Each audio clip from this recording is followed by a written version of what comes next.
I finished before this rereading Running Man, a Memoir by Charlie Engle. So this is notes from my May 2024 reading of Running Man, a Memoir by Charlie Engle. I've done a notes video on this before for a different reading that I paired with there's a documentary called Running the Sahara. And I did a joined notes video on that before, but this time I just finished reading it. And so I'm doing notes for this reading of this book. And so I'm Tanis Coralee Leonhardi, she, her, hers of Seattle. I'm filming this Sunday, 19 May 2024. It is an autobiography / memoir on long-distance runner Charlie Engle. Running Man, a Memoir by Charlie Engle. September 2016, First Scribner edition hardcover. I'll put the ISBN in the video description. I started the book on Thursday, 16 May 2024, and finished the book today, Sunday, 19 May 2024. So that's Thursday, Friday, Saturday, Sunday, 4 days. It is 290 pages. So it's not too bad. And anything else? Put links to a few related items on this channel in the video description, such as notes on autobiography / biography playlist, and book / reading notes playlist, and Lucky Wallaby Courier playlist. At least currently. Okay. So, book notes, this includes construction and design. So there's a picture of a man running, and Running Man in big letters, and then Memoir in small, a Memoir in small, and then Charlie Engle at the bottom. And let's see, the author name and the name of the book are at the top, and page numbers are at the bottom. It had a chapters, and then when there was like the mic drop or stop and think about that or transition, the kind of, sometimes it's a blank space, sometimes it's an emblem. He kind of went for dashes, so not quite an emblem, but something. And the text was more of text that I was kind of growing up reading. It takes up the whole page. It's not too big. It's not too spaced. Might have grown up with a little bit tighter spacing in some books.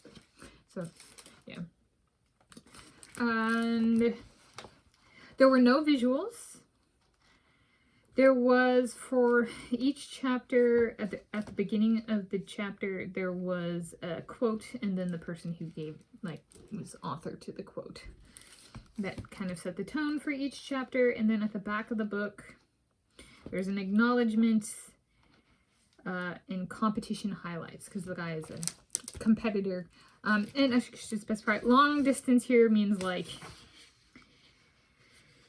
200,000 kilometers. Not 200,000 kilometers. 200 kilometers.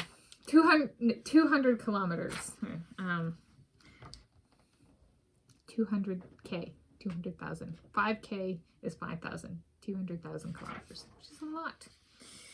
And then some ultra marathons are 135 miles, so not too long.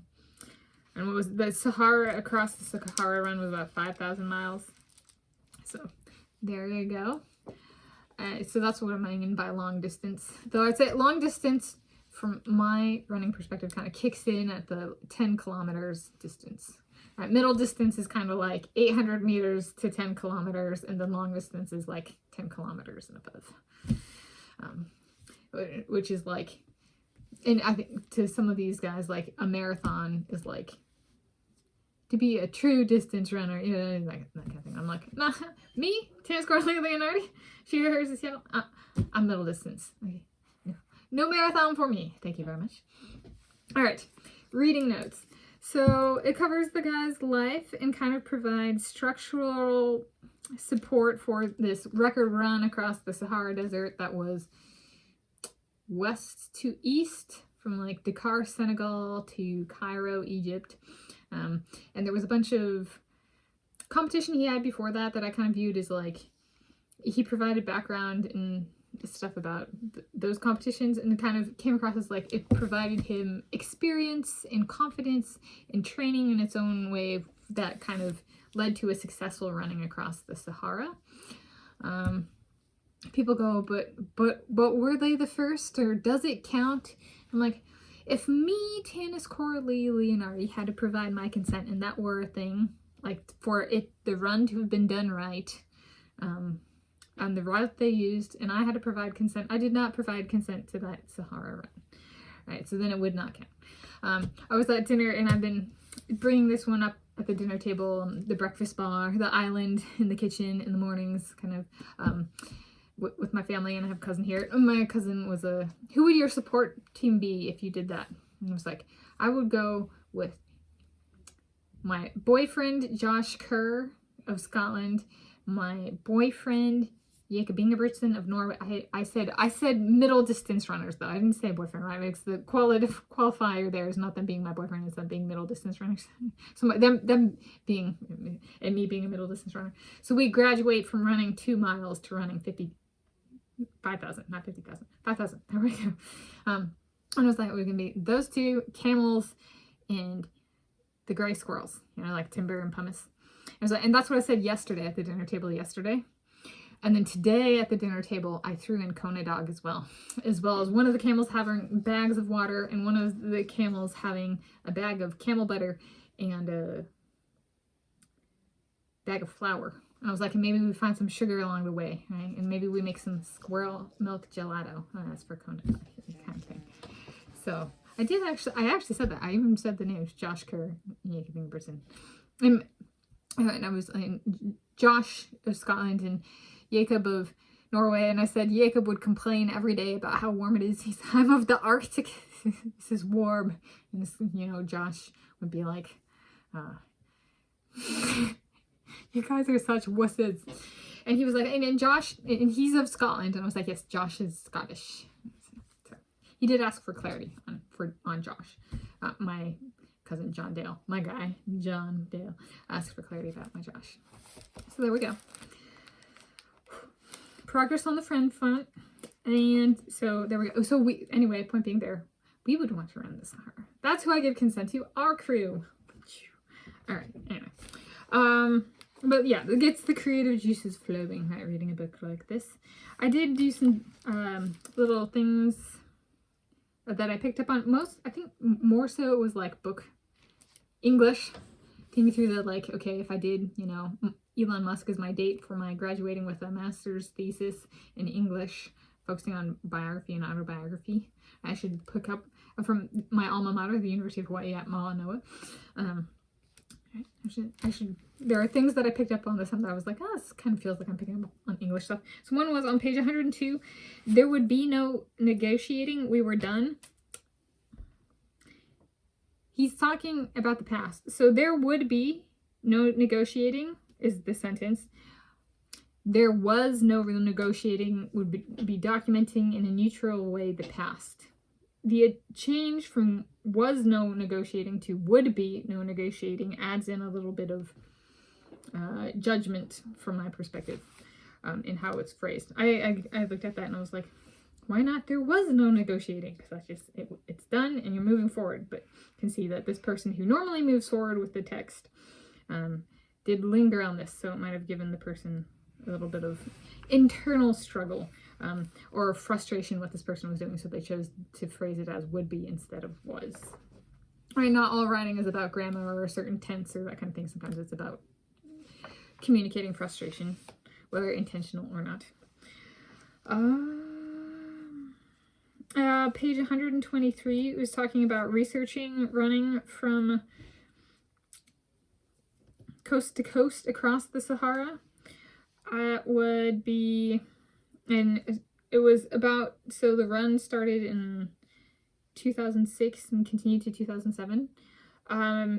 So at that point in time, not all information was available online, so that would have been offline as well as online information. I knew I was living through this, and what all the swimmers were like, that would be so easy. It's not like it's for time. We already train like 5 hours a day. It's just like that in higher volume.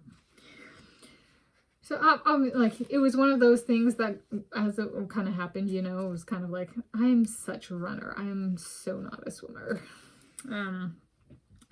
Yeah, especially the club swimmers tended to not be very respectful or cognizant or understanding of what it actually means to even be a runner or a good runner. There we go. Yeah, but anyway, information age, right? He's partially blossomed because now a lot of information is available online. When he was doing the research, it isn't available online as it is today. Okay, the next one, let's see. Oh, he uses, here's the phrase, so, quote, a place used as a metaphor for the ends of the earth, unquote. I stumbled in my pronunciation over there. Here, it's not end of the earth. I'm guessing this person uses the term ends of the earth instead of end of the earth because ends of the earth is like, you know, you could run off the edge of the earth. As opposed to like end of the earth might evoke like, oh my god, the world is coming to an end. Here comes a meteor or an asteroid, right? So we're going like physical ends of the earth instead of like Armageddon. Okay, so I think that's why he chose the terminology ends of the earth. That was page 146. Next one, page 253. He talks about a halfway house in Greensboro, North Carolina that he entered on June 20, and he was released on August 20. And a halfway house is, so there, he went to prison for a couple of years for mortgage fraud, and then went to prison and then got let out. And before being let into society in full release, back on the loose mode, which he went through a lot of women. Okay, this guy was like, he ain't me.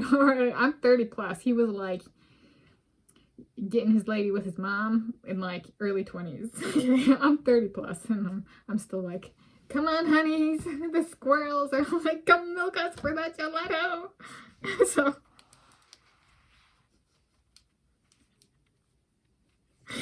anyway, there was a halfway house. So there was an in-between. So I'm like, if I'm in prison because I don't have my soulmates, so I've been living my life in prison, wherever I may have lived, perhaps the next phase, like me moving in with my boyfriend, Josh Kerr, and perhaps their neighbor, Jacob Ingebrigtsen, and there's a Tanis sky bridge between the houses. I'm joking.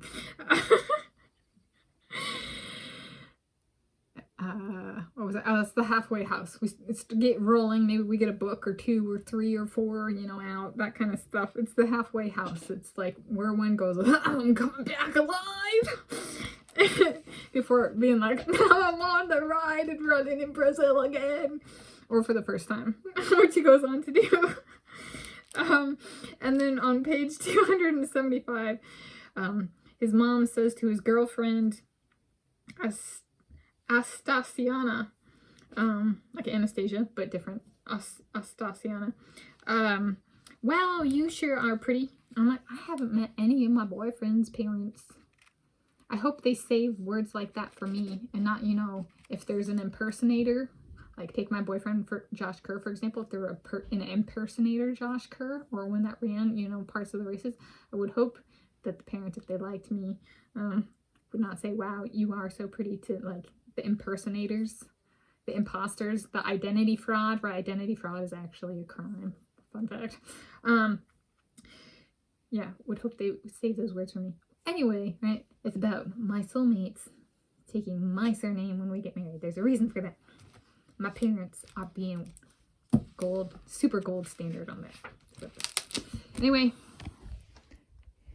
quick, in conclusion, it's done again. This is not my first time reading it, but those are my notes from this time. May